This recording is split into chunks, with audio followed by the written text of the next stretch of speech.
JA. Welcome back to Ganesha English YouTube channel with me again, Miss Andika. Okay, how are you today? I hope you are always fine, guys. Okay, today we're going to learn about modal cans. Do you know what is modal can? Okay, if you don't know modal cans, I will explain to you and kita akan belajar bersama-sama membahas apa itu modal can. So, simak baik-baik videonya ya. Oke, kita lihat yang pertama. Yang pertama itu ada definition. Definition itu apa? Definition itu adalah pengertian. Jadi pengertian dari modal can itu adalah modal can digunakan untuk menyatakan ability atau kemampuan. Kemudian untuk membuat kalimat menggunakan modal can, maka kita harus tahu rumusnya atau formulanya. Yang pertama itu ada rumus untuk positive sentence. Positive sentence yaitu subject plus can plus verb one, dan yang terakhir ada object. Kemudian ada kalimat yang kedua atau negative sentence. Negative sentence ada subject plus cannot plus verb one dan plus object. Dan yang terakhir itu ada kalimat interrogatif atau kalimat tanya, interrogative sentence. Rumusnya adalah kita tulis can dulu, can plus subject plus verb one plus object. Karena ini adalah kalimat tanya, maka kalau kalimat tanya harus ada jawabannya. Di sini jawabannya itu ada dua versi. Kalau misalnya ada jawaban yes dan ada jawaban no.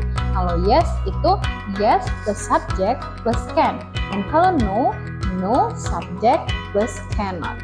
Oke, kita lanjut ke poin C. Ada notes. Notes di sini adalah catatan penting untuk membuat kalimat berbentuk modal can. Oke, kita lihat yang pertama. Yang pertama itu ada only use verb one. Jadi khusus untuk modal can itu setiap setelah kata can dia harus menggunakan verb one, tidak bisa menggunakan verb two, verb three, or verb in. Jadi only verb one. Oke. Kemudian yang kedua itu ada contraction dari cannot. Kalau cannot itu bisa disingkat menjadi can't. Dia harus ada huruf T-nya, ada pengucapan T-nya di belakang. Jadi berbeda ya. Kalau bisa itu can, tapi kalau tidak bisa jadinya can't. Oke, kita lihat poin D. Poin D ada example. Example di sini kita lihat yang pertama ada positive sentence. Positive sentence, I can study English. I can study English. Saya can bisa study belajar Inggris, bahasa Inggris. Jadi saya bisa belajar bahasa Inggris. Kita lihat I di sini sebagai subject. Kemudian rumus yang kedua kita harus masukkan can. Betul, ada can di sini. Kemudian harus masukkan setelah kata can dia harus menggunakan verb one. Di sini ada study verb one-nya. Kemudian kita masukkan objek. Objek yang digunakan di sini adalah English. Jadi I can study English. Saya bisa belajar bahasa Inggris. Oke, kita lanjut ke kalimat yang kedua atau negative sentence. Negative sentence-nya di sini I can't study English. I can't study English. Saya tidak bisa belajar bahasa Inggris. Oke, kita lihat I sebagai subjek. Kemudian ada kata can't di sini. Kita lebih notes kalau kata can't itu adalah contraction dari cannot, maka disingkat menjadi can't. Oke, kemudian study belajar English, bahasa Inggris. Saya tidak bisa belajar bahasa Inggris. Next, itu ada kalimat interrogative atau interrogative sentence. Interrogative sentence-nya yaitu can I study English? Bisakah saya belajar bahasa Inggris? Karena dia adalah bentuk pertanyaan, maka dia mempunyai jawaban. Jawabannya ada dua versi. Yang pertama ada yes, dan yang kedua ada no. Kalau yes, yes you can. Kalau no, no you can't. You can't, sorry. Oke, karena pertanyaannya atau kalimat interrogatifnya menggunakan subjek I, maka jawabannya harus menggunakan subjek you. Begitupun sebaliknya. Ini important notes ya, atau catatan penting ya. Kalau pertanyaannya you, maka sebaliknya jawabannya harus menggunakan I. Begitu.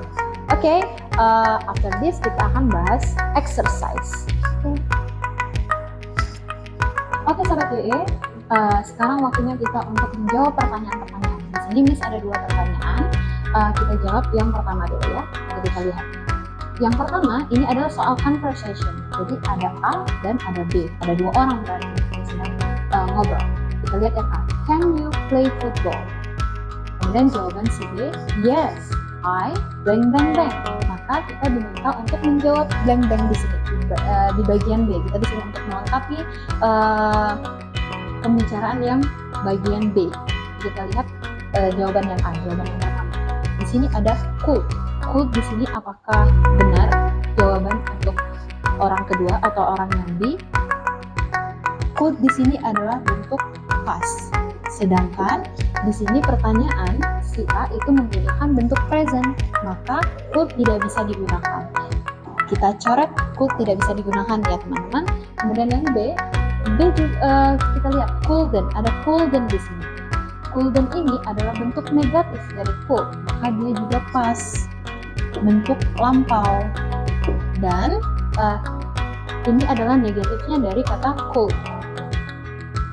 Jadi option B itu juga tidak bisa kita gunakan. Next, kita lihat option C. Option C di sini ada can't. Ada can't atau tidak bisa. Bisa nggak kita gunakan di sini? Kita lihat di sini present. Ini juga present. Tapi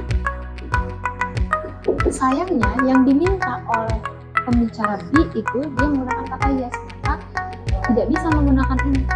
Can di sini adalah contraction dari cannot. Maka option C tidak bisa kita gunakan juga. Dan yang terakhir itu ada can.